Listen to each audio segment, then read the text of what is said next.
என்னோட ஃப்ரெண்டு ரீசெண்டாக என்னை கூப்பிட்டுட்டு மார்ச் மாதம் வந்துடுச்சு, உடனடியாக நான் டாக்ஸ் பிளானிங் பண்ணணும் அப்படின்னு சொல்லி இதுக்கு நான் என்ன பண்ணணும் அப்படின்னு ஒரு கேள்வியை கேட்டார்.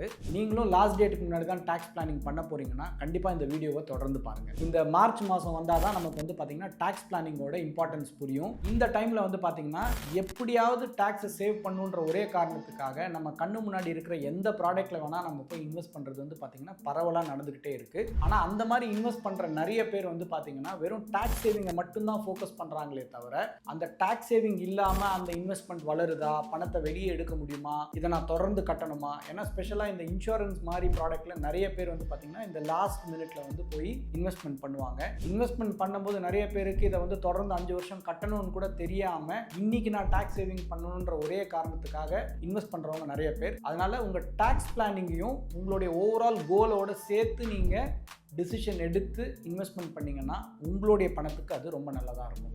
உங்களுடைய பணத்தை மல்டிப்ளை பண்ணுறதுக்கு தொடர்ந்து சிம்பிளி சுந்தர் சேனலை ஃபாலோ பண்ணிகிட்டே வாங்க.